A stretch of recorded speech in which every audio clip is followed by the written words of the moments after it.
প্রয়াত প্রাক্তন মুখ্যমন্ত্রী প্রফুল্লচন্দ্র সেনকে শ্রদ্ধা জানিয়ে নির্বাচনী প্রচারের সূচনা করল জাতীয় কংগ্রেস। আসন্ন বিধানসভা নির্বাচনকে সামনে রেখে রবিবারই প্রার্থীদের নাম ঘোষণা করেছে কংগ্রেস। আরামবাগ বিধানসভা কেন্দ্রে প্রার্থী করা হয়েছে সুশীল কুমার সাঁতরাকে। গোঘাট কেন্দ্রে লড়বেন হারাধন সাঁতরা। খানাকুলে প্রার্থী হিসেবে নাম ঘোষণা হয়েছে প্রদীপ কুমার করের। পুরসুরা কেন্দ্রে প্রতিদ্বন্দ্বিতা করবেন শেখ হাবিবুর রহমান। পাশাপাশি তারকেশ্বর বিধানসভা কেন্দ্রে প্রার্থী করা হয়েছে ভবানী প্রসাদ মণ্ডলকে। সোমবার সকালে আরামবাগ মহকুমা শাসকের কার্যালয়ে সংলগ্ন এলাকায় প্রয়াত প্রাক্তন মুখ্যমন্ত্রী প্রফুল্লচন্দ্র সেনের আবক্ষ মূর্তিতে মাল্যদান করে শ্রদ্ধা জানান এই সকল প্রার্থী। এদিন প্রার্থীরা ছাড়াও উপস্থিত ছিলেন কংগ্রেস নেতা মিরাজুল ইসলাম, নাজির হোসেন চৌধুরী, কাজল মুন্সি সহ অন্যান্য নেতৃত্ব।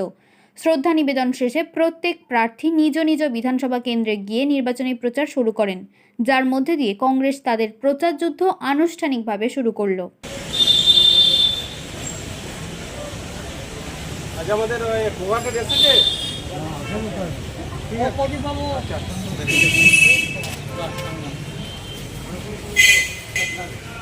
সব ক্যান্ডিডেট এখানে সব ক্যান্ডিডেট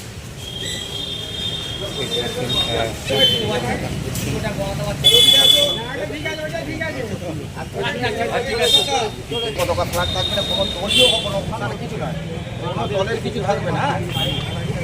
বাইরে তো ওখানটা হয়ে গেছে। কংগ্রেস হচ্ছে আঞ্চলিক দল নয়, কংগ্রেস সর্বভারতীয় দল। তার একটা স্টেজ বাই স্টেজ তাদের বিবেচনা করে তারপরে প্রার্থী ঘোষণা করা হয়। এক্ষেত্রেও তার ব্যতিক্রম হয়নি। আমাদের শুধু পশ্চিমবঙ্গ নয়, এই সঙ্গে আরও কিছু কিছু রাজ্যে নির্বাচন হচ্ছে। অতএব সেখানেও তো প্রার্থীপদ আমাদের বিচার বিশ্লেষণ করে তারপর আমরা ঠিক করে এটা জারি হয়েছে যে এই প্রার্থীগুলো কন্টেস্ট করছে। আপনি তারকেশ্বর থেকে ভোটে দাঁড়িয়েছেন, কতটা আশাবাদী? আমি সম্পূর্ণ আশাবাদী, কারণ জাতীয় কংগ্রেস ভারতবর্ষের স্বাধীনতা সংগ্রামে অগ্রণী ভূমিকা গ্রহণ করেছিল।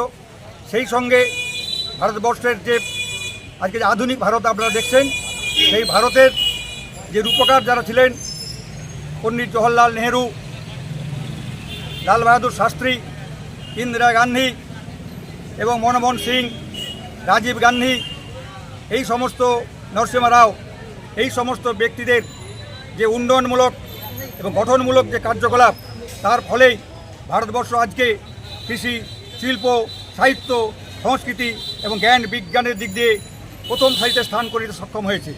অতএব আমার মনে হয় যে পশ্চিমবঙ্গবাসী, পশ্চিমবঙ্গের যে উন্নয়ন হয়েছিল আগে বিধানচন্দ্র রায় এবং প্রফুল্লচন্দ্র সেন এবং মাননীয় সিদ্ধার্থ শঙ্কর রায়ের আমলে সেই উন্নয়নটা গতিটা স্তব্ধ হয়ে গেছে। সেই গতিটাকে পুনরায় গতি সঞ্চার করার জন্য আমার মনে হয় পশ্চিমবঙ্গের জনগণ ভারতীয় জাতীয় কংগ্রেসের প্রার্থীদেরকে বিপুল ভোটে জয়লাভ করাবেন। আপনার পরিচয়? আমার পরিচয়, আমি ভবানী প্রসাদ মণ্ডল, তারকেশ্বর বিধানসভা থেকে জাতীয় কংগ্রেসের নির্বাচন প্রার্থী এবং সেই সঙ্গে আমি হুগলি জেলা কংগ্রেসের আরামবাগ 2 শাখার সভাপতি। টিমের সঙ্গে আপনারা জোট করেছিলেন, এবারে এককভাবে লড়ছেন, কতভাবে কীরকম আশাবাদী আছেন? আমরা তো 100% আশাবাদী। আমরা যে মহামানবের গলাতে যে মালা দিলাম, তিনি আমাদের আরামবাগের স্রষ্টা। তিনি আরামবাগকে উপহার দিয়েছেন, মুখ্যমন্ত্রী করেছেন প্রফুল্লচন্দ্র সেন। এই আরামবাগের মাটিতে তিনি গান্ধীবাদী নেতা, অহিংস গান্ধীবাদী নেতা, এবং তাকে আমাদের আরামবাগের গান্ধী বলা হয়। তিনি যদি উদ্ধার করে যান তাহলে আমরা কংগ্রেসরা আগামী দিন এই আরামবাগে নিশ্চয়ই কংগ্রেসের পতাকা আমরা উত্তোলন করতে পারব। আর বিশেষ করে হচ্ছে যে 1987 সালে আব্দুল মান্নান কংগ্রেসে চলে গেছে, তারপরে বামফ্রন্ট এসেছে, সিপিএমে বিনয় দত্ত 2011 পর্যন্ত, তারপরে 21 সাল পর্যন্ত তৃণমূল, তারপরে আবার 26 সাল 5 বছর বিজেপি। তাহলে এবার চাকা ঘুরছে, তাহলে কাদের পালা? কংগ্রেস। আরামবাগের মানুষের হৃদয়ে কংগ্রেস আছে, অতএব কংগ্রেস এখানে 26-এ জিতবে, এটা আশা রাখুন। শুধু আরামবাগ নয়, আরামবাগ সাব ডিভিশনের 4টে বিধানসভায় আমরা পুনরুদ্ধার করব, কারণ কংগ্রেস মানুষের হৃদয়ে আছে। আজকে গ্যাস, আজকে দেখুন বাড়িতে যে বলছে সেই কংগ্রেস অনেক ভালো ছিল, বিজেপি কী করছে? আজকে তৃণমূল, দুর্নীতি, বেকারত্ব, 100 দিনের কাজ বন্ধ হয়ে গেছে। আমাদের আরামবাগ জেলা ঘোষণা করতে পারলো না 15 বছর থাকার পরও। আরামবাগ মাস্টার প্ল্যান করতে পারলো না। আর আর দেখুন কংগ্রেস যা করে গেছে, আজকে তৃণমূল বামফ্রন্ট সেই সমস্ত সরকারের নেতারা এসে কাদের করছে, প্রফুল্ল সেন আরামবাগ মেডিকেল কলেজ, প্রফুল্ল সেন কাদের নেতা, কংগ্রেসের নেতা। আরামবাগ রেল স্টেশন, প্রফুল্ল সেন কাদের নেতা, কংগ্রেসের নেতা। আরামবাগের রাস্তা, শান্তিমোহন রায়ের নামে রাস্তা, কাদের নেতা, কংগ্রেসের নেতা।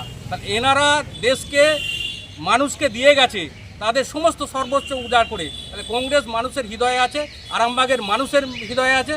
তাই আগামী দিন আমরা আরামবাগ উদ্ধার করব, এটা 100% কথা দিয়ে গেলাম। আর বিশেষ করে আজকে আমি প্রচার শুরু করব, যাদের কথা না বললে নয়। স্বর্গত প্রফুল্লচন্দ্র সেন, শান্তিমোহন রায়, মদন মোহন মেদ্দা, যিনি আমার মানে রাজনীতিক গুরু, আর চলে গেছেন প্রভাত ভট্টাচার্য, অসিত কোনার, হিমাংশু গোস্বামী, এইসব নেতারা চলে গেছেন। আর কনগ্র্যাচুলেশন জানাবো আমার সর্বভারতীয় সভাপতি মল্লিকার্জুন খার্গে মহাশয়, সোনিয়া গান্ধী, রাহুল গান্ধী, প্রিয়াঙ্কা গান্ধী, আমার শুভঙ্কর সরকার, আব্দুল মান্নান এবং ভবানী প্রসাদ মণ্ডল এবং আমার অগণিত যার নেতৃত্ব আছে সমস্ত মানুষকে আমি আমার আন্তরিক শুভেচ্ছা এবং আরও শুভেচ্ছা জানাচ্ছি আমার আরামবাগের সমস্ত গণদেবতা, যাদের আশীর্বাদ মাথায় পেলে আমি হয়তো আগামী দিন পথ চলতে পারবো। সেই সমস্ত আরামবাগের গণদেবতাকে, জনগণকে আমি শুভেচ্ছা জানিয়ে আমার আজকের নির্বাচনী প্রচার শুরু করব। ঠিক আছে। আরামবাগ বিধানসভা কংগ্রেস খুব ভালো ফল করবে, আগের থেকে অনেক ভালো ফল করবে। আরামবাগ মহকুমা একসময় কংগ্রেসে ঘাঁটি ছিল, তারপর বাম, তারপরে আবার বিজেপি।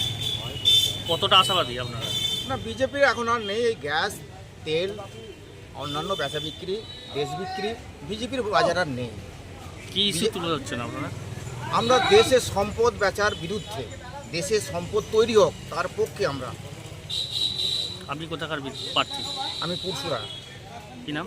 হাবিবুর রহমান। আমাদের প্রফুল্লচন্দ্র সেন এখানের একজন আইকন ছিলেন, সেই পরিপ্রেক্ষিতে তার গলায় মালা দিয়েই আমরা আমাদের প্রচার শুরু করব। আমরা এই কথা বলতে পারি যে আরামবাগ সাব ডিভিশনে যে সিটগুলো রয়েছে সেগুলো আমরা পুনরুদ্ধারের চেষ্টা করব, কেননা আমরা তো বিগত দিনে আমরা ছিলাম, মানে ধরুন এই 20 বছর আমরা ইয়েতে ছিলাম না, মানে ভোটে ছিলাম না, মানে জোট ছিল অ্যান্ড এরকমভাবে ছিল, জড়িয়ে ঝাপটিয়ে ছিলাম। তা আমরা চেষ্টা করব যাতে করে আমরা এই আরামবাগ সাব ডিভিশনের সিটগুলোকে উদ্ধার করার, আপ্রাণভাবে লড়াই করার চেষ্টা করব। কি মনে হচ্ছে পুনরুদ্ধার করতে পারবেন? পুনরুদ্ধার করার তো আশা রাখছি, তারপর কী হবে জনসাধারণ বলবে, ভোটাররা বলবে। কোন বিধানসভায় প্রার্থী, কি নাম? আমি খানাকুল বিধানসভার প্রদীপ কর। গ্রামের রাস্তাঘাট, পানীয় জল এসবের খুবই অভাব।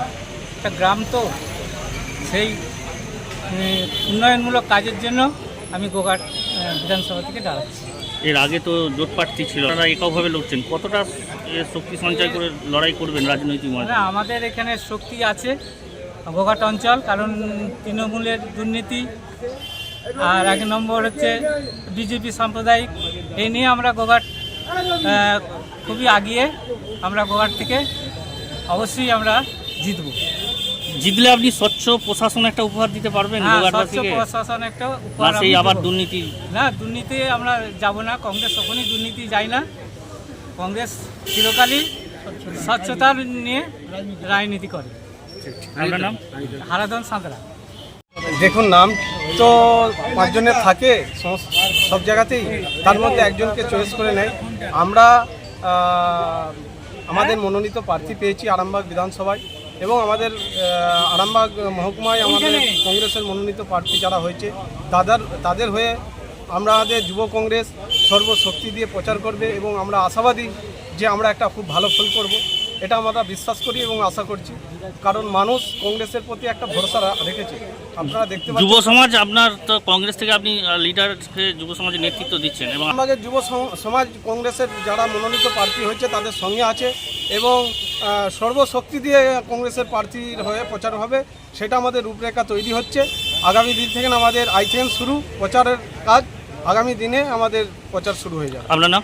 আমার নাম মিরাজুল ইসলাম, আরামবাগের কংগ্রেস নেতা।